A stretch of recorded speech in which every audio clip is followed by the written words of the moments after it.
J'ai pris mon temps pour finir Frieren, à peu près 1 an et demi, je dirais, à partir du premier épisode. D'une certaine manière, je pouvais pas me montrer plus cohérent vis-à-vis de la série, qui annonce la couleur dès son pitch, qui est d'ailleurs absolument génial. Car on parle là d'heroic fantasy, et donc forcément d'un groupe constitué d'une elfe, la fameuse Frieren, d'un humain, d'un nain et d'un mage, tous bien décidés à aller défoncer le grand méchant qui menace le monde. Sauf que la série ne raconte pas cette quête, mais ce qui vient après. L'animé débute donc alors même que le boss final s'est déjà fait démolir sans ménagement, tandis que la vie reprend son cours sur la planète. Sauf que Frieren est une elfe, donc potentiellement immortelle, ce qui n'est évidemment pas le cas de ses collègues. À travers son seul pitch, la série promet donc d'évoquer le temps qui passe, tout en adoptant le point de vue d'un personnage qui le perçoit de manière tout à fait unique.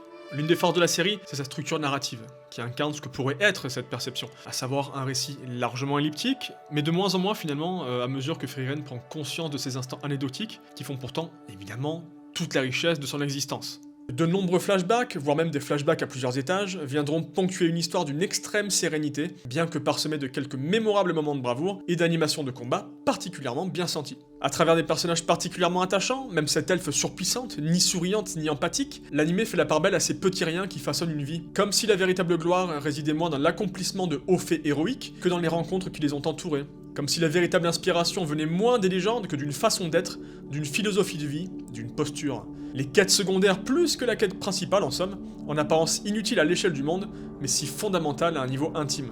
Une banalité peut-être, certes, mais que l'on ressent ici dans toute son essence. J'aurais donc mis 1 an et demi, oui, non pas par ennui, pas plus que par indifférence, simplement parce que Frieren semblait me dicter, à un niveau inconscient évidemment, qu'elle trouverait tout son sens à travers cette temporalité, et qu'elle imprégnera finalement bien plus mes souvenirs que n'importe quelle série binge-watchée avec entrain, évoquée dans un tweet et oubliée dans la foulée.